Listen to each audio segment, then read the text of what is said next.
Dominic Moretti était le roi de Chicago, ayant survécu à 5 tentatives d'assassinat sans une égratignure. Un mardi pluvieux, le roi est devenu un cadavre ambulant.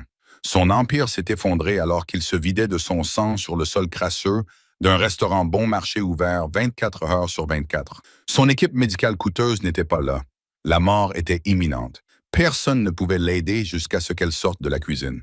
Ce n'était pas un médecin, mais une serveuse avec un tablier taché et un secret brûlant. Ce n'est pas seulement l'histoire d'une vie sauvée. C'est le moment où un simple contact a déclenché une guerre qui allait réduire la ville en cendres. La pluie à Chicago ne lavait pas les choses. Elle rendait simplement la saleté plus glissante. À l'intérieur du Spoon, un restaurant qui sentait en permanence le café brûlé et le nettoyant au pain, le service du mardi soir s'éternisait. Sarah Jenkins essuya le comptoir pour la 10e fois, jetant un coup d'œil à l'horloge. 2h14 du matin. Tu vas finir par effacer le motif pour Micah, grogna Sarah Oldman Miller depuis sa banquette habituelle en sirotant un thé tiède. Sarah esquissa un sourire forcé, repoussant une mèche de cheveux blonds derrière son oreille. Je m'occupe, Miller. Tu veux que je te resserve? Non, ça va. La cloche au-dessus de la porte ne se contenta pas de sonner. Elle fut presque arrachée de ses gonds.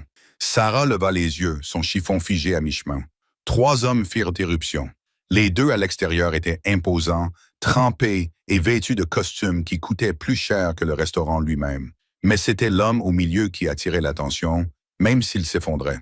Il était grand, large d'épaules, les cheveux noirs collés au front par la pluie et la sueur. Son visage était un masque de douleur, pâle comme les assiettes en céramique empilées dans la cuisine. Il portait un costume gris anthracite, mais tout le côté gauche de sa chemise était couvert de taches rouges sang. « Verrouillez la porte !» rugit l'un des géants en renversant le panneau, ouvert d'un coup de pied et en claquant le verrou. Il sortit une arme, un pistolet à silencieux, et la pointa sur le meunier terrifié. Personne ne bouge. Si vous bougez, vous mourrez. Sarah se baissa sous le comptoir, le cœur battant à toute rompre dans sa poitrine comme un oiseau pris au piège. Ce n'était pas un vol. Les voleurs voulaient de l'argent. Ces hommes voulaient un refuge. « Patron! Dominic! Restez avec moi! » cria l'autre garde du corps, la voix brisée par la panique. Il traîna l'homme blessé dans une cabine, balayant les condiments sur le sol dans un grand fracas. Dominic Moretti. Sarah connaissait ce nom. Tout le monde à Chicago connaissait ce nom. Le chef de la famille criminelle Moretti. Les journaux l'appelaient le comte de fer. Il contrôlait les syndicats, les docks et la moitié des politiciens de l'État. Et en ce moment même, il était en train de mourir dans la cabine 4. Va chercher la trousse. Va chercher la trousse. Dominic haletait, la voix rauque et humide. Le garde du corps ouvrit un sac de sport et en sortit du matériel médical sophistiqué. Des compresses, des coagulants, de l'adrénaline. Ce n'était pas une trousse de premier secours. C'était un centre de traumatologie dans un sac. Ils étaient préparés à cela. « Je n'arrive pas à l'arrêter », cria le garde du corps en pressant un morceau de gaz sur le flanc de Dominic. La balle a touché l'artère. Il perd trop de sang. Appelez le quai. Je l'ai fait. Il est à 20 minutes d'ici. Il ne tiendra pas 20 minutes. Regardez-le. Sarah jeta un œil par-dessus le comptoir. Les yeux de Dominic se retournaient. Le gris de sa peau tournait au bleu cendré. Le sang ne coulait pas simplement. Il jaillissait par à-coups rythmiques, signe d'une lésion artérielle. La poudre coagulante que le garde du corps versait dans la plaie était emportée avant même d'avoir pu agir. Il est en état de choc. Fais quelque chose, Luca. Je fais quelque chose. Ça ne marche pas. C'est comme si son sang ne coagulait pas. Sarah sentit un frisson la parcourir. De l'héparine ou quelque chose comme ça. Quelqu'un lui avait injecté un anticoagulant avant de lui tirer dessus. C'était un coup mortel. S'il ne clampait pas entre artères manuellement et ne neutralisait pas l'anticoagulant dans les 60 secondes, le roi de Chicago était mort. Elle regarda la sortie arrière. Elle pouvait s'enfuir. Elle devait s'enfuir. Sarah Jenkins était un fantôme, une serveuse sans passé. Se mêler des affaires de la famille Moretti était le moyen le plus rapide de mettre fin à sa vie tranquille et cachée.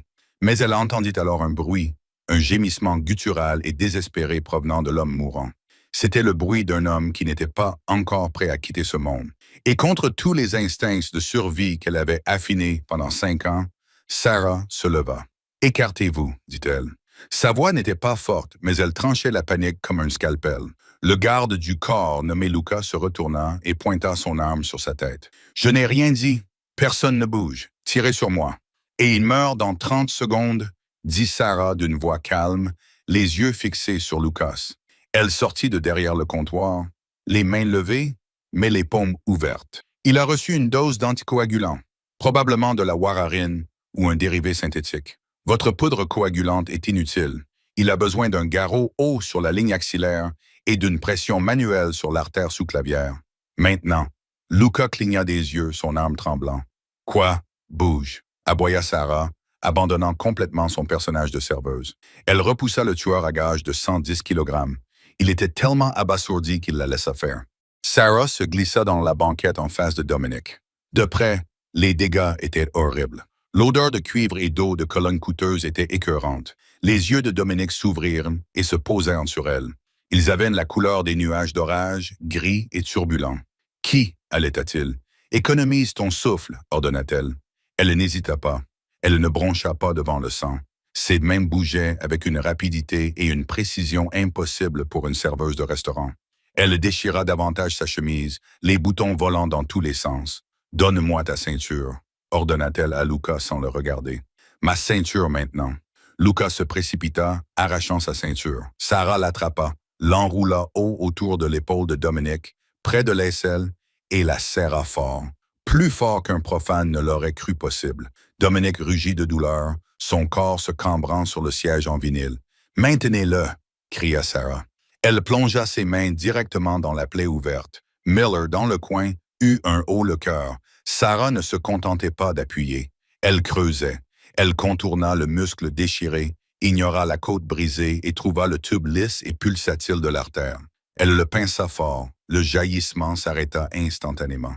« Tu l'as arrêté », murmura Luca en fixant ses mains couvertes de sang. « Je lui ai fait gagner du temps. »« Pas une vie, » dit Sarah, les yeux rivés sur le visage de Dominic. « As-tu de la vitamine K dans ce sac ou du plasma frais congelé? »« J'ai un EpiPen et de la morphine. »« Inutile, » siffla-t-elle. Elle regarda Dominic. Il avait repris conscience et la fixait avec une lucidité terrifiante. Il ne la regardait pas comme une sauveuse. Il la regardait comme un puzzle qu'il avait l'intention de résoudre. « Non », demanda Dominic d'une voix rauque. « Sarah, mentit-elle. « Sarah. » Il toussa du sang maculant ses lèvres. « Pourquoi? »« Tais-toi. Garde ton rythme cardiaque bas. »« Il s'affaiblit à nouveau, » cria l'autre garde. Sa tension artérielle chute, analysa instantanément Sarah. Elle regarda autour d'elle dans le restaurant. Elle avait besoin d'un moyen de neutraliser le diluant ou d'augmenter son volume. Elle vit la fontaine à soda. « Apportez-moi les salières. Toutes. Et de l'eau chaude, du sel, une solution saline. C'est un bijou, mais il a besoin de volume, sinon son cœur pompera de l'air. » Pendant les 10 minutes qui suivirent, le restaurant se transforma en salle d'opération. Sarah Jenkins, la fille discrète qui faisait de terribles dessins sur le café au lait, a commandé 2 des tueurs à gages les plus dangereux de la ville, comme s'ils étaient des résidents de longue date. Elle a mélangé une solution saline, a utilisé une paille à café et du ruban adhésif pour stabiliser la plaie d'entrée et a maintenu l'artère pincée avec une force qui défiait sa silhouette. Des sirènes retentissaient au loin. Ce n'était pas la police, mais l'ambulance privée de Moretti. Lorsque les ambulanciers ont fait irruption, Sarah a finalement retiré ses mains. Elle était couverte de sang jusqu'au coude. Le chef des ambulanciers a jeté un coup d'œil au garrot et au tamponnement. « Qui a fait ça? »« C'est elle, » a répondu Luca en désignant Sarah. L'ambulancier a vérifié le pouls de Dominic. Il est faible mais stable. Ce garrot, il est parfait. Vous lui avez sauvé la vie, mademoiselle. Ils ont chargé Dominic sur la civière. Alors qu'il l'attachait, il a tendu la main, sa main ensanglantée, agrippant le poignet de Sarah. Sa prise était étonnamment forte. « Ne pars pas », a murmuré Dominic, les yeux rivés sur les siens. « Luca, elle vient avec nous. » Sarah se figea. « Non, je t'ai sauvé. Laisse-moi partir. » Dominic secoua la tête, un sourire sombre effleurant ses lèvres pâles. « Tu as sauvé le roi. Maintenant, tu appartiens au royaume. » Il s'évanouit. Luca se tourna vers Sarah. Il tenait à nouveau son arme, mais il avait l'air désolé. « Désolé, mademoiselle Sarah. Ce sont les ordres du patron. Vous venez avec nous. » Le domaine Moretti n'était pas une maison. C'était une forteresse déguisée en villa toscane plantée au milieu de la campagne de l'Illinois. Sarah avait été escortée, jetée à l'arrière d'un SUV, son téléphone confisqué, son tablier toujours noué autour de la taille. Elle resta assise en silence pendant le trajet, l'esprit en ébullition. Ils savaient que c'était la seule explication possible. Ils avaient vu la technique. Ils avaient vu comment elle avait clampé la sous-clavière. Aucune serveuse ne sait faire ça. Aucun civil ne sait improviser une perfusion saline avec du sel de table et une paille à café. S'ils vérifiaient ses empreintes, Sarah Jenkins serait une impasse. Mais s'ils creusaient plus loin, s'ils envoyaient sa photo aux mauvaises ou aux bonnes personnes, Sarah n'était pas seulement une serveuse. Il y a 6 ans, elle s'appelait Dr. Serafina Valente, la plus jeune chirurgienne traumatologue de Johns Hopkins, avant d'être recrutée dans une unité médicale secrète pour le gouvernement. Elle avait vu des choses, elle avait fait des choses, puis elle avait volé des preuves d'un crime de guerre et s'était enfuie. Le SUV roula sur le gravier et s'arrêta. Décembre. Luca a dit qu'il serait plus gentil cette fois-ci. Et merci pour tout à l'arrière. Sarah l'ignora. Elle sortit dans l'air frais de la nuit. La pluie avait cessé. Elle fut conduite à travers un labyrinthe de couloirs en acajou, passant devant des gardes armés qui saluaient Luca d'un signe de tête, jusqu'à ce qu'ils atteignent une double porte, une infirmerie privée. À l'intérieur, cela ressemblait à une unité de soins intensifs. Les moniteurs émettaient des bips rythmiques. Dominic Moretti était allongé dans un lit qui coûtait plus cher que l'appartement de Sarah, relié à de véritables perfusions et poches de sang. Un homme en blouse blanche, un vrai médecin cette fois, se retourna. Il avait l'air fatigué. « C'est elle ?» demanda le médecin. « Oui, le patron veut qu'elle soit là quand il se réveillera », répondit Luca. Le médecin ajusta ses lunettes et regarda Sarah de haut en bas. « Je suis le docteur Evans. J'ai examiné votre travail sur le terrain. Le placement du garrot était risqué. Vous auriez pu sectionner le faisceau nerveux. Mais je ne l'ai pas fait, dit Sarah d'un ton neutre. Et il est en vie. C'est vrai, concéda Evans. Son état s'est stabilisé il y a 1 heure. Nous avons éliminé l'anticoagulant. C'était un composé synthétique. Très dangereux. Comment l'avez-vous su? Une intuition, n'est-ce que pas? Et la technique du pincement. Où avez-vous étudié?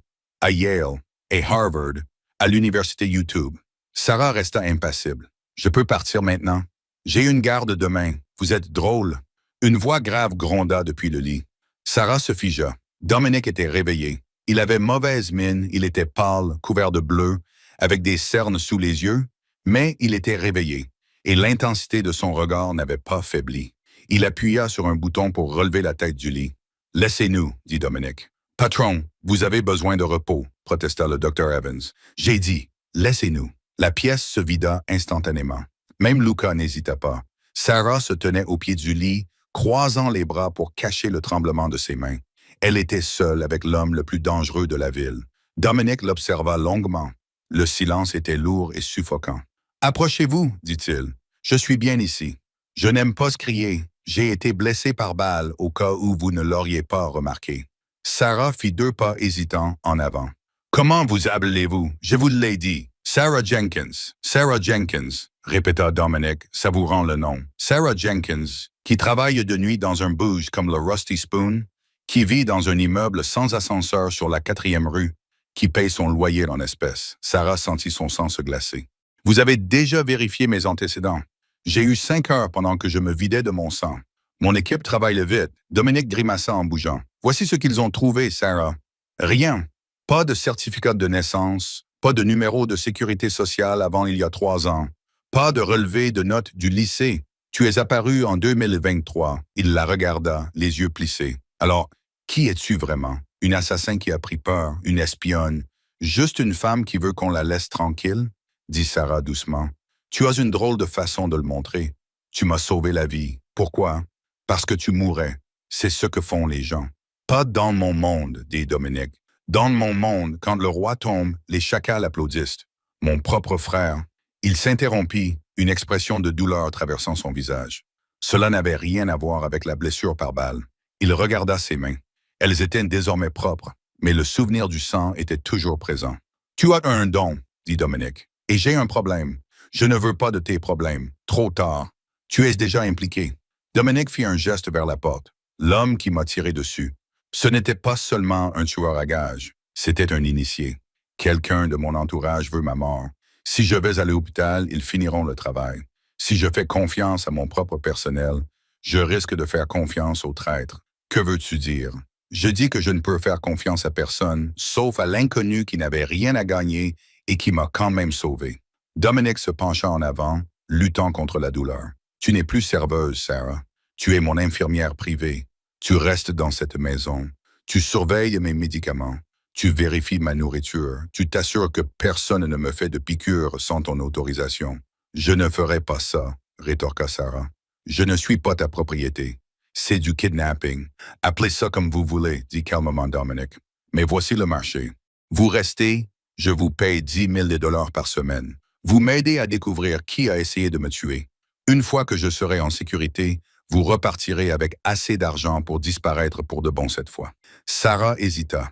10 000 $ par semaine. C'était la liberté. C'était une nouvelle identité en Europe.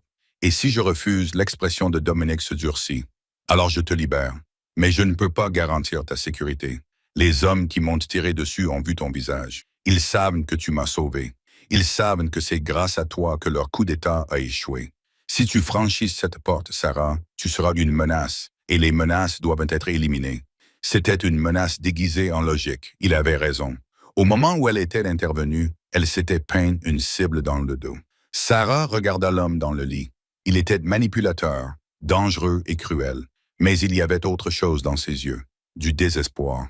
Il était un roi seul dans un château rempli de traîtres. « Très bien, » dit Sarah d'une voix tendue. « Je resterai jusqu'à ce que vous soyez rétabli. » Dominic sourit. Cela transforma son visage, le rendant incroyablement beau malgré son traumatisme. « Bon choix, docteur Sarah. Juste Sarah, nous verrons bien. » Dominic ferma les yeux épuisé. « Maintenant, vérifiez mes signes vitaux. Je me sens étourdi. » Sarah s'approcha du moniteur. Elle vérifia la perfusion. Elle posa sa main sur son front pour vérifier s'il avait de la fièvre. Sa peau effleura la sienne. Les yeux de Dominic s'ouvrirent instantanément. Le contact fut électrique. Sarah retira sa main comme si elle s'était brûlée. « Votre température est normale, » balbutia-t-elle. « Étrange, » murmura Dominic en sombrant dans ce sommeil. « Parce que j'ai l'impression d'être en feu. » Le soleil matinal frappait le sol en marbre du domaine Moretti, mais il n'apportait aucune chaleur. La maison était un morceau de pierre froide et d'escalier encore plus froid. Sarah avait passé les 3 derniers jours dans une chambre d'amis attenante à la suite de Dominic. Elle n'avait pas dormi plus de 2 heures d'affilée. Chaque bip du moniteur cardiaque, chaque pas dans le couloir la réveillait en sursaut. Elle entra dans la chambre de Dominic avec un plateau de bouillon et une poche de perfusion neuve. Il était assis, examinant des documents sur une tablette, le visage renfrogné. « Tu es censé te reposer, » dit Sarah en posant le plateau, « pas diriger un empire criminel. » Dominic ne leva pas les yeux. « L'empire ne s'arrête pas pour une blessure par balle, Sarah. Si je m'arrête, les requins tournent autour, et en ce moment, l'eau est pleine de sang. » Il avait meilleure mine. La couleur était revenue sur son visage, remplaçant le gris mortel par un teint olive sain, bien que pâle. Mais les bandages autour de sa poitrine lui rappelaient constamment à quel point il avait frôlé la mort. « Mange, » ordonna Sarah. Dominic haussa un sourcil. « Tu es autoritaire pour une otage. Je ne suis pas un otage. Je suis un consultant à 10 000 $ par semaine et je ne peux pas conseiller mon client s'il meurt de faim. » Dominic gloussa, un grondement grave qui fit étrangement se retourner l'estomac de Sarah. Il tendit la main vers la cuillère, mais sa main tremblait. Cette faiblesse le frustrait. Elle pouvait voir la colère monter dans ses yeux. « Laisse-moi faire, » dit Sarah doucement. Avant qu'il n'ait pu protester, elle prit le bol. Elle le nourrit, l'intimité de ce geste pesant lourdement dans l'air. Pour un homme qui contrôlait la ville, il semblait étonnamment jeune à cet instant. Vulnérable. La porte s'ouvrit brusquement.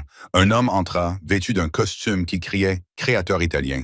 Il ressemblait à Dominic. Même cheveux foncés, même mâchoire carrée, mais ses yeux étaient plus clairs, agités et inquiets. Il tenait d'un bouquet de fleurs qui semblait ridicule dans ses mains. « Dom, Dieu merci !» s'exclama l'homme en se précipitant vers lui. « J'ai appris la nouvelle. J'ai pris l'avion depuis Las Vegas dès que Luca m'a appelé. » L'expression de Dominic ne changea pas, mais l'atmosphère dans la pièce se refroidit de 10 degrés Celsius. « Bonjour, Silas. » Silas, le petit frère de Dominic. Sarah avait lu des articles à son sujet dans les journaux. Le playboy, le dépensier, celui qui nettoyait toujours les dégâts que Dominic ne causait pas. Silas posa les fleurs sur la table de chevet, ses yeux se posant immédiatement sur Sarah. Il la regarda de haut en bas, s'attardant sur ses vêtements simples, son absence de bijoux. Un rictus toucha ses lèvres. « Et c'est ça l'aide ?» demanda Silas. « Voici Sarah, » dit Dominic d'une voix neutre. « Elle m'a sauvé la vie. »« Ah oui, la serveuse, » ricana Silas. « Une serveuse aux mains magiques, » ajouta Luca. « Dom, sérieusement, Tu laisses une inconnue s'occuper de toi? Nous avons le docteur Evans sous contrat. Nous avons les meilleurs spécialistes du pays. Evans n'a pas arrêté l'hémorragie. Dominic répondit. Elle l'a fait. Elle a eu de la chance. Silas ricana. Il s'approcha du lit et prit le dossier que Sarah avait tenu. Regarde ces gribouillis. Elle lit probablement WebMD pour déterminer ton dosage. Tu es vulnérable, Dom. Tu as besoin d'une vraie protection. Je prends en charge ta sécurité à partir d'aujourd'hui. Non, dit Dominic. Dom, écoute-moi. Pourquoi? J'ai dit non, Silas. La voix de Dominic n'était pas forte, mais elle avait le poids d'un coup de marteau. Luca reste à la porte. Sarah reste aux médicaments. Tu restes au livre. Silas serra la mâchoire. Pendant une seconde, Sarah vit une haine pure et sans mélange passer sur son visage. Elle disparut en un instant, remplacée par un masque d'inquiétude fraternelle. Très bien. Comme tu veux, mon frère. Je veux juste que tu sois en sécurité. Silas se retourna pour partir, mais s'arrêta à la porte. Il regarda Sarah. Fais attention à toi, serveuse. Une erreur, un faux pas, et tu me rendras des comptes. Il claqua la porte. Sarah expira, sans s'être rendu compte qu'elle retenait son souffle. Il te déteste, il m'aime, corrigea Dominic en fixant la porte fermée. Mais il aime encore plus le trône. C'est lui? Demanda Sarah à voix basse. Celui qui a ordonné le coup? Dominic la regarda. Silas est ambitieux, mais il n'est pas stupide. Mais tuer déclencherait une guerre qu'il ne pourrait pas gagner. Non, ça semble différent. Le tireur savait exactement où je serais. Il connaissait l'itinéraire. Il connaissait les failles dans la sécurité. Dominic grimaça en se tenant le côté. « Tu as mal? » demanda Sarah instantanément. « Un peu. Ça brûle. Laisse-moi vérifier le pansement. » Sarah écarta les draps. Elle retira délicatement les bandages. La plaie était propre. Les pointes de suture tenaient parfaitement. Mais la peau autour? Sarah fronça les sourcils. « Quoi? » demanda Dominic en voyant son expression. « La peau? » murmura-t-elle. Elle est irritée, plus rouge qu'elle ne devrait l'être au 3e jour. Et il y a une odeur. Ce n'est pas une infection. Une infection sentirait le pourri. Ça sent bon, comme les amandes. Le cœur de Sarah s'arrêta. Elle se pencha pour renifler la plaie, puis la perfusion. Elle suivit le fil jusqu'à la poche suspendue au pied de la perfusion. C'était une poche de solution saline standard scellée, mais en y regardant de plus près, elle vit une petite perforation presque invisible près de l'orifice d'injection. « Ne bouge pas, » murmura Sarah. Elle arracha la perfusion de son bras. « Qu'est-ce que c'est que ça? » « Silence, » dit-elle en attrapant la poche et en la tenant à la lumière. Il y avait un léger tourbillon huileux à l'intérieur du liquide transparent. « Qu'est-ce que c'est? » demanda Dominic en se redressant malgré la douleur. « Du cyanure, » répondit Sarah d'une voix tremblante. « Ou un dérivé. Quelqu'un l'a injecté dans la poche de solution saline. Il est dilué, donc il ne te tuerait pas instantanément. Cela ressemblerait à un arrêt cardiaque provoqué par un traumatisme, une mort naturelle. » Dominic fixa la poche, puis il regarda la porte par laquelle Silas venait de sortir. « Silas a apporté les fleurs, » dit Sarah, l'esprit en ébullition. « Mais il n'a pas touché à la perfusion. Il n'était pas près d'elle. »« Non, » réalisa Dominic. « Mais l'infirmière qui a installé ça ce matin, c'était l'assistante d'Evan. »« On ne peut pas faire confiance au personnel médical, » dit Sarah. « À aucun d'entre eux. Dominic, tu n'es pas en sécurité ici. Cette maison n'est pas une forteresse. C'est un piège. » Le visage de Dominic se durcit. La vulnérabilité avait disparu. Le roi était de retour. « Verrouillez la porte, » ordonna-t-il, « et donnez-moi mon téléphone. » À la tombée de la nuit, l'atmosphère dans le domaine était passée de tendue à suffocante. Dominic avait passé un seul appel, et en moins d'1 heure, le personnel habituel avait été renvoyé. Seuls Luca et 3 autres hommes, en qui Dominic avait une confiance aveugle, étaient restés. Sarah avait déplacé Dominic dans une autre pièce, la bibliothèque. Elle n'avait pas de fenêtre assez grande pour un tireur embusqué, et seulement une lourde porte en chêne. Elle était défendable. Elle était en train de tester chaque bouteille d'eau et chaque morceau de nourriture avec un kit chimique portable qu'elle avait demandé à Luca d'acheter auprès d'un fournisseur de laboratoire universitaire. « Propre », marmonna-t-elle en tendant une bouteille d'eau à Dominic. Dominic la prit, en la regardant. « Tu t'y connais en chimie, Sarah? »« J'ai suivi des cours de sciences au lycée, » mentit-elle sans le regarder. « Tu es une très mauvaise menteuse. » Sarah se figea. « J'ai demandé à Luca d'approfondir ses recherches, » dit doucement Dominic. « Il a recherché ton visage dans des bases de données internationales, pas criminelles, académiques. » Sarah posa lentement le kit de test. Elle ne se retourna pas. « Docteur Serafina Valente » lut Dominic sur sa tablette. diplômé major de sa promotion à Johns Hopkins, certifié en chirurgie traumatologique et toxicologie, recruté par le ministère de la Défense il y a 3 ans, puis disparu, présumé morte dans un accident d'hélicoptère en Syrie. Il fit une pause. « Tu es un fantôme, Sarah. » Sarah se retourna, le visage pâle, les yeux brûlants. « Si tu sais qui je suis, tu sais pourquoi je ne peux pas être ici. Tu sais que s'ils me trouvent, ta guerre des mafias ressemblera à une bagarre d'enfants. »« Qui sont « ils » demanda Dominic. « Le gouvernement. »« Une faction dissidente » dit Sarah, la voix réduite à un murmure. « Le projet Escipius. Ils testaient des armes biologiques illégales sur des civils dans des zones de conflit. Je l'ai découvert. J'ai essayé de faire sortir les données en secret. Ils ont tué mon équipe. J'étais la seule à avoir réussi à atteindre l'hélicoptère, et je l'ai fait s'écraser volontairement pour simuler ma mort. » Dominic la fixa du regard. Pour la première fois, il semblait impressionné. Vraiment impressionné. « Tu n'es pas seulement médecin, songea-t-il. Tu es un soldat. Je suis une survivante. Et être près de toi me met sous les feux de la rampe. Et être près de toi me maintient en vie, rétorqua Dominic. Il se leva, grimaçant mais stable. Il s'approcha d'elle, envahissant son espace personnel. Il sentait l'antiseptique et le pouvoir. « Nous avons désormais un ennemi commun, Sarafina. Des gens qui veulent notre mort.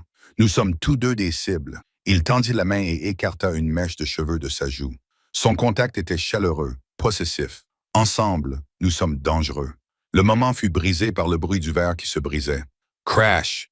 Puis le bruit caractéristique des coups de feu silencieux. « À terre! » rugit Dominic. Il plaqua Sarah au sol, la jetant derrière le lourd bureau en acajou, juste au moment où la porte de la bibliothèque volait en éclats sous une pluie de balles. Des éclats de bois pleuvaient sur eux. Sarah se précipita, guidée par son instinct.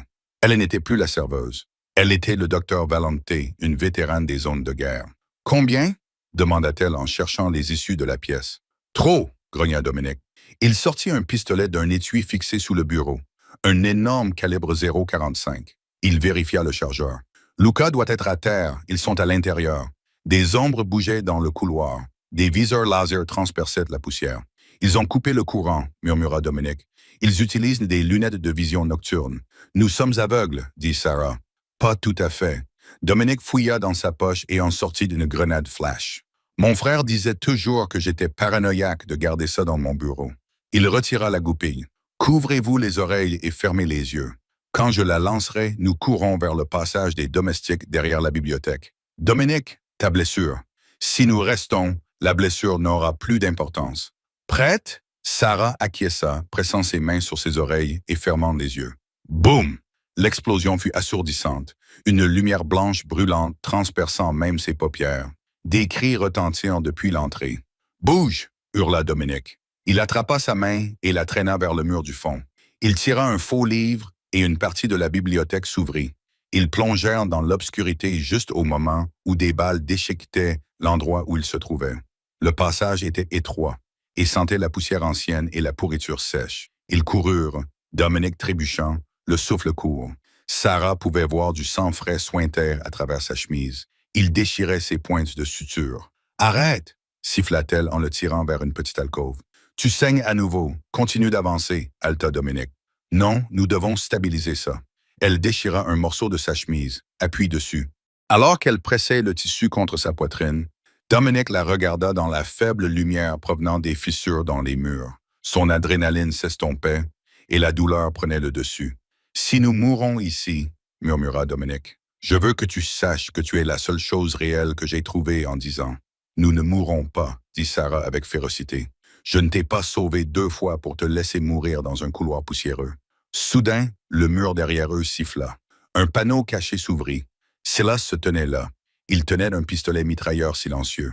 Il ne souriait pas. « C'est la fin, mon frère, » dit Silas doucement.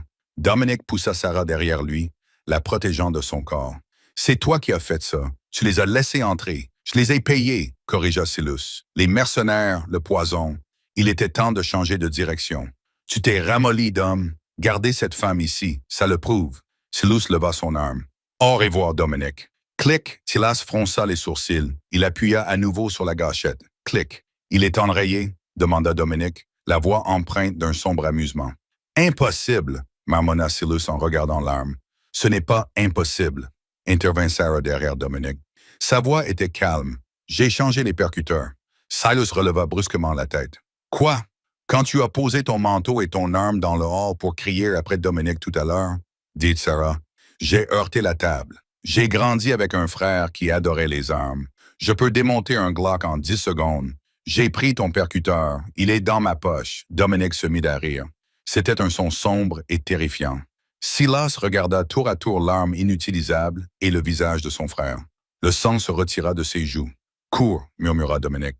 Silas n'avait pas besoin qu'on le lui répète. Il lâcha l'arme et s'enfuit dans le couloir. Laisse-le partir, dit Dominique alors que Sarah s'apprêtait à le poursuivre. Il n'ira pas loin. Luca l'attend à la sortie. Dominique glissa le long du mur, si fort que l'abandonnant enfin. Sarah le rattrapa. Tu as démonté son arme, haleta Dominique, un sourire se dessinant sur ses lèvres. Je te l'avais dit Sarah en appuyant sa main sur son cœur pour vérifier son rythme. Je suis pleine de surprises. Dominique la regarda, et cette fois, il n'y avait aucun calcul dans ses yeux, seulement une faim brute et intense. Épouse-moi, dit-il. Sarah cligna des yeux. Tu perds du sang, tu délires. Non, dit Dominique en lui serrant la main. Je suis sérieux. Un roi a besoin d'une reine. Et toi, tu es une guerrière. Épouse-moi, Sarah. Règne avec moi, et je te promets que personne ne te traquera plus jamais. Nous brûlerons le monde ensemble. Sarah regarda l'homme qui lui offrait une couronne de sang et d'épines. Elle regarda la sortie où se trouvait la liberté. Puis elle regarda Dominique. Elle dit, « Faisons-toi recoudre. Ensuite, nous parlerons du mariage. » Le mariage de Dominique Moretti ne fut pas annoncé dans les journaux. Il fut chuchoté dans les coulisses, transmis par des canaux cryptés et annoncé par des invitations gravées à la main qui semblaient lourdes de menaces. Ce devait être l'événement de la décennie ou un massacre. Sarah se tenait devant un miroir en pied dans la suite principale. La robe que Dominique avait choisie pour elle n'était pas blanche. Elle était d'un rouge sang profond, en soie, et épousait ses formes comme une seconde peau, traînant derrière elle comme une mare de vin renversée. Elle était magnifique, elle était terrifiante. « Elle te va, dit Dominique, apparaissant dans le reflet derrière elle.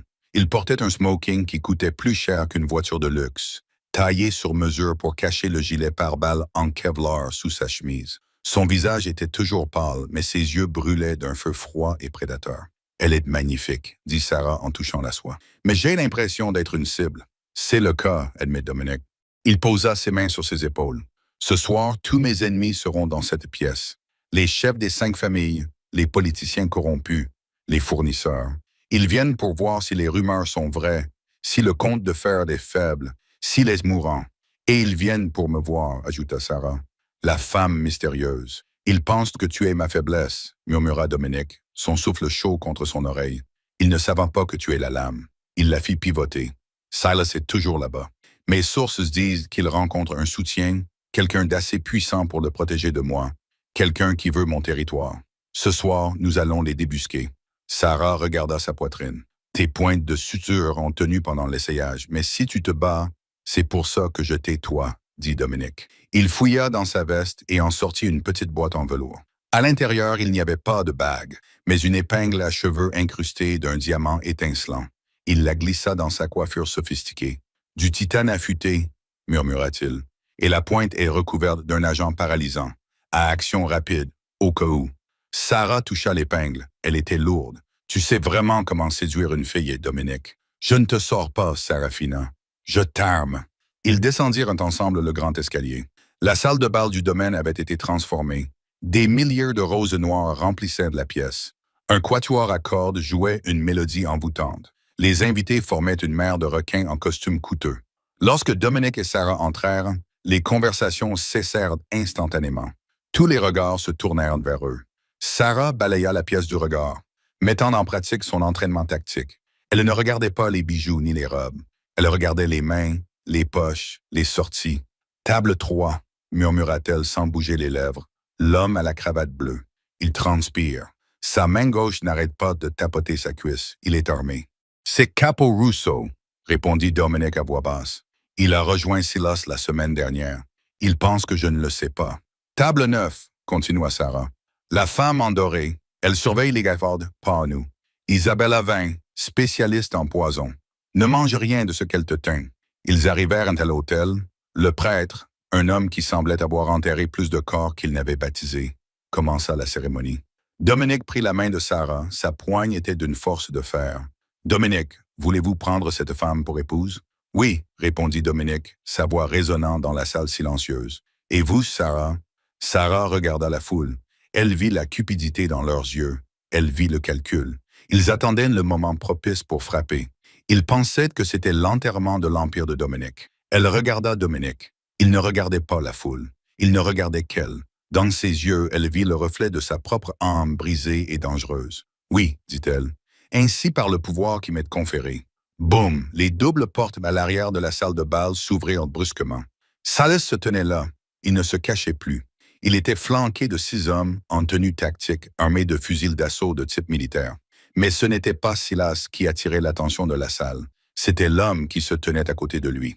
Un homme vêtu d'un costume gris immaculé, aux cheveux argentés et au sourire qui n'atteignait pas ses yeux. Le sang de Sarah se glaça. Elle cessa de respirer. C'était le sénateur Sterling, le directeur du projet Escapius, l'homme qui avait ordonné les expériences, l'homme qui avait tué son équipe. Désolé d'interrompre le couple heureux, annonça Sterling d'une voix douce et cultivée, mais je crois que le marié est assis sur ma chaise. Dominique se retourna lentement. Il n'avait pas l'air surpris. Il avait l'air satisfait. Sénateur, dit Dominique, vous êtes en retard. Nous avons commencé sans vous. Le silence dans la salle de bal était absolu. Même le quatuor à cordes s'était figé, les archets suspendus au-dessus des cordes. Tu sais qui c'est? Demanda Dominique à Sarah à voix basse, sans quitter Sterling des yeux. C'est lui, murmura Sarah, la voix tremblante d'une rage qu'elle n'avait pas ressentie depuis des années. C'est lui qui dirigeait le site secret. C'est à cause de lui que je suis un fantôme. Je sais, dit Dominique. Sarah le regarda d'un air sévère. Tu savais. Pourquoi crois-tu que j'ai envoyé l'invitation à son bureau privé? Dominique sourit. Je n'ai pas seulement tendu un piège à mes ennemis, Sarah. J'en ai tendu un au tien. Sterling descendit l'allée, ses mercenaires se déployant en éventail. Les invités hurlèrent et se dispersèrent, renversant les tables. Les chefs des 5 familles se retirèrent contre les murs, observant la scène. C'était un défi lancé à la couronne. Ils soutiendraient le vainqueur. « Dominique! Dominique! » Sterling claqua la langue en secouant la tête. « Tu as du crâne, j'aime ça. C'est pourquoi je t'ai proposé d'acheter tes réseaux de distribution, mais tu as refusé. Tu as dit que tu ne vendais pas de produits illicites. Je ne vends pas d'armes biologiques, répondit froidement Dominique. Et je ne travaille pas pour des espions du gouvernement qui font des expériences sur des enfants. Cela s'appelle le progrès, Monsieur Moretti, dit Sterling. Il regarda Sarah. Et regardez qui nous avons là. Dr. Valente, mon élève brillante et rebelle. Vous m'avez coûté des milliards en volant ce disque dur, Serafina. Je vous ai coûté une promotion, corrigea Sarah en s'avançant. La peur avait disparu. C'était elle le chirurgien maintenant, et Sterling était le cancer. Et j'ai envoyé les données à La Haye. Il monte un dossier. La Haye est lente. Sterling rit. Mes balles sont rapides. Il fit signe à Silas. Tuez-le. Capturez la fille vivante. Je veux savoir où se trouve le disque de sauvegarde. Silas leva son arme, un sourire maniaque sur le visage. Au revoir, grand frère. Pour de vrai cette fois. Dominique rugit. La pièce explosa dans le chaos, mais pas comme Silas l'avait prévu. Le prêtre sortit un fusil de chasse de sous sa robe et tira sur les 2 mercenaires les plus proches. Les serveurs lâchèrent leur plateau, révélant des usines attachés sous ceux-ci, et ouvrirent le feu sur les hommes de Sterling. Dominique renversa l'autel d'un coup de pied, entraînant Sarah derrière la lourde dalle de marbre, tandis que les balles ébréchaient de la pierre. « Tu as transformé les invités du mariage en armes !» cria Sarah par-dessus les coups de feu. « Je te l'avais dit !» hurla Dominique en retour, tirant avec son 45 par-dessus l'autel. « Je planifie tout à l'avance. » C'était une zone de guerre. Les lustres en cristal se brisèrent, faisant pleuvoir des éclats de verre sur les combattants. Les invités se recroquevillaient sous les tables.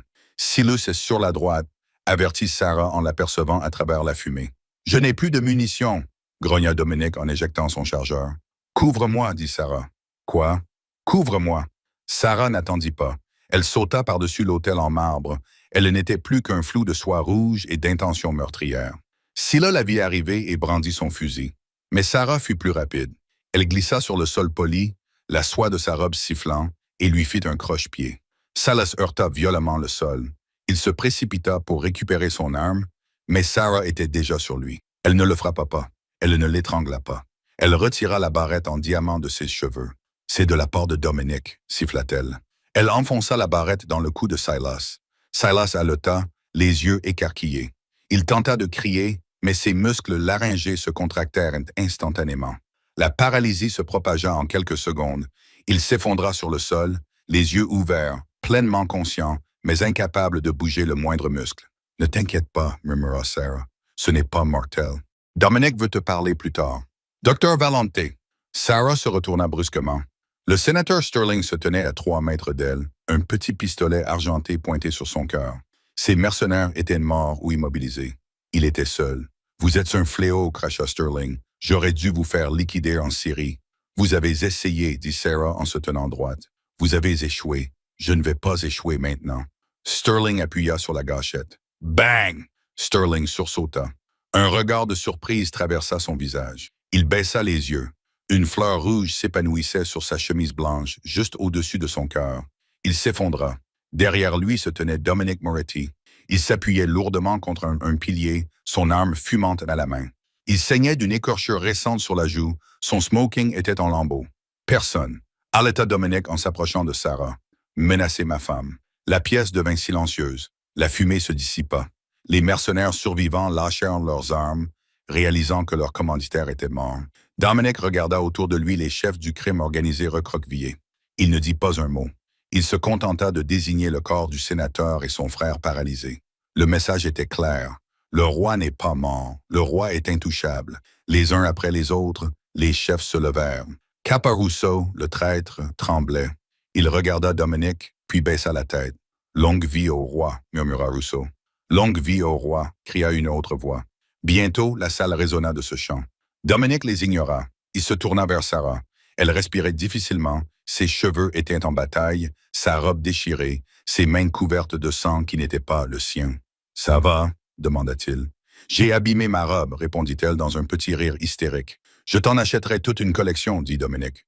Il rangea son arme et prit son visage entre ses mains. « Tu as éliminé Silas. Tu as sécurisé le flanc. Tu es terrifiante. J'ai eu un bon professeur. » Dominic se pencha vers elle et cette fois, il ne demanda pas. Il l'embrassa. Ce n'était pas un baiser tendre. Il avait le goût de l'adrénaline, de la poudre à canon et de la survie. C'était une promesse. « C'est fini ?» demanda Sarah en s'écartant. Dominic regarda le corps de Sterling, puis Silas, figé sur place. « La bataille est terminée, dit Dominic, le regard assombri. Mais la guerre ne fait que commencer. Sterling n'était qu'un directeur. Il a des supérieurs. Et maintenant, ils savent que nous avons le disque, dit Sarah en se raidissant. Ils viendront nous chercher. Qu'ils viennent, dit Dominic en lui prenant la main et en la guidant à travers les débris de verre vers la sortie. Nous avons les 5 familles, nous avons les données, et nous sommes ensemble. Il ouvrit les portes d'un coup de pied et la conduisit dehors, dans l'air frais de la nuit. « Où allons-nous » demanda Sarah. « En lune de miel » répondit Dominic en l'aidant à monter dans la limousine blindée qui les attendait. « J'ai entendu dire que les Alpes suisses sont magnifiques à cette période de l'année et qu'elles disposent d'excellentes chambres fortes pour stocker les disques durs contenant des données sensibles. » Alors que la voiture s'éloignait, laissant derrière elle le carnage, Sarah Jenkins, serveuse, médecin, fantôme et désormais reine de la mafia, regarda par la fenêtre. Elle avait essayé de fuir son passé. Au lieu de cela, elle l'avait épousé, et pour la première fois en 3 ans, elle ne ressentait plus de peur. Elle se sentait prête. Le jet privé volait à 12 000 mètres d'altitude, telle une balle argentée silencieuse fendant le ciel nocturne en direction de Zurich. À l'intérieur, la cabine était calme. L'adrénaline provoquée par le massacre lors du mariage s'estompait, remplacée par une fatigue profonde. Dominic était assis dans un fauteuil en cuir, faisant tourner un verre de whisky ambré. Il avait retiré sa veste de smoking et déboutonné sa chemise pour révéler les bandages frais que Sarah lui avait appliqués. Sarah était assise en face de lui, regardant les étoiles. Elle portait une robe de chambre en soie fournie par l'hôtesse de l'air, la robe rouge abîmée ayant été rangée dans un sac médico-légal comme preuve. « Tu es silencieuse, » dit Dominic d'une voix rauque. « Je réfléchis, » répondit Sarah en se tournant vers lui. « À propos de Silas, à propos de Sterling, nous avons gagné, Dominic, mais nous avons créé un vide. Le monde souterrain déteste les vides. »« Qu'il le déteste, » répondit Dominic en haussant les épaules et en prenant une gorgée. « Nous avons un moyen de pression, les dossiers de Sterling sur les politiciens, les juges, le financement des opérations secrètes. C'est la police d'assurance ultime. Tant que nous avons cette clé USB, nous sommes des dieux. Il se pencha en avant, le regard adouci. Mais ça, c'est le travail. Je pense à nous. Tu m'as sauvé dans ce restaurant. Tu m'as sauvé à la bibliothèque. Tu m'as sauvé à l'hôtel. Je te dois tout, Sarafina. Sarah se leva. Elle s'approcha de lui, lui prit le verre des mains et le posa sur la table. Elle s'assit à califourchon sur ses genoux, les mains posées sur ses épaules. L'atmosphère dans la cabine changea, chargée d'une nouvelle tension. « Tu penses que c'était le destin, n'est-ce pas? » murmura Sarah. « Que j'étais juste une serveuse qui faisait un double service? Que tu es simplement tombé par hasard dans mon restaurant? » Dominique fronça les sourcils, cherchant son regard. « Tu te cachais. C'était une coïncidence. » Sarah sourit, mais ce n'était pas le sourire chaleureux d'une amante. C'était le sourire acéré et calculateur d'un chirurgien sur le point de pratiquer une incision.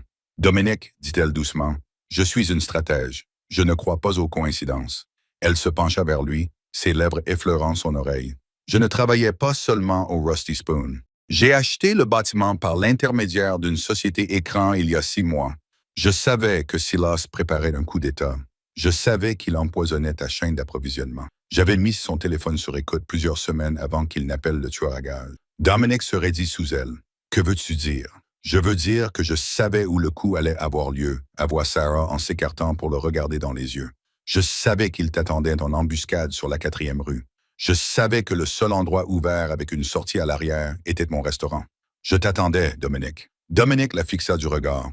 La prise de conscience le frappa comme un coup physique. « Tu m'as laissé me faire tirer dessus. »« J'avais désespérément besoin de toi, » dit Sarah, sans la moindre excuse dans la voix. « J'avais besoin que tu sois vulnérable. Si j'avais simplement abordé le grand Dominic Moretti pour lui demander de l'aide contre le projet Escapius, tu aurais ri. Tu m'aurais considéré comme un handicap. » Elle suivit le contour de sa mâchoire du doigt. « Mais une sauveuse, une femme mystérieuse qui te ramène du bord de la mort, cela crée un lien qui engendre une dette. Je ne voulais pas seulement ta protection, Dominique. Je voulais ta loyauté. Je voulais ton armée.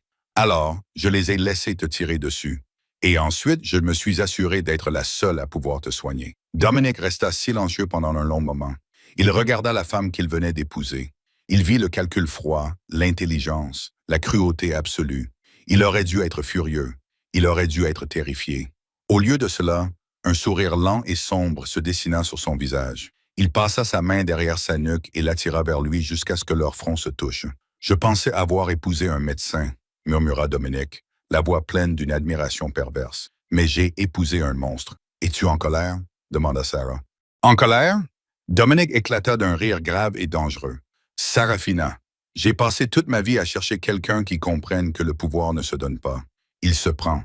Tu n'as pas seulement pris ma vie, tu l'as orchestrée. » Il l'embrassa avec force et possessivité. « Tu es vraiment la reine, » murmura-t-il contre ses lèvres, « et que Dieu aide ceux qui tenteront de nous ravir notre trône. » Sarah sourit contre sa bouche. « Ils peuvent essayer, Dominique, mais nous avons l'antidote à tout. » Alors que l'avion amorçait sa descente vers les Alpes suisses, le roi et la reine des enfers étaient assis ensemble dans l'obscurité. Ils n'étaient ni des héros, ni des méchants. Ils étaient des survivants qui avaient trouvé leur âme sœur dans le chaos. Et le monde était sur le point de brûler. Telle est l'histoire d'amour sombre et torturé de Dominique et Sarah. Au final, ce n'est pas le destin qui les a réunis. C'était un plan machiavélique. Sarah n'était pas seulement une demoiselle en détresse. Elle était l'architecte de son propre salut, utilisant le roi de la mafia comme son jouet jusqu'à ce qu'elle devienne sa reine. Cela nous amène à nous demander, dans un monde de tueurs et de voleurs, s'il existe vraiment des victimes innocentes. Ou bien tout le monde joue-t-il simplement le jeu à long terme? Je veux savoir ce que vous en pensez. Sarah a-t-elle eu tort de laisser Dominique se faire tirer dessus juste pour gagner sa confiance? Ou était-elle géniale d'avoir fait tout ce qu'il fallait pour survivre? Faites-moi part de votre avis dans les commentaires ci-dessous. Je les lis tous. Si vous avez aimé cette histoire de trahison, de thrillers médicaux et de justice mafieuse, n'hésitez pas à cliquer sur le bouton « J'aime ». Cela aide vraiment la chaîne à se développer. Et si vous ne l'avez pas encore fait, abonnez-vous et activez la cloche pour ne pas manquer la suite de notre saga. Merci d'avoir regardé et à bientôt pour la suite.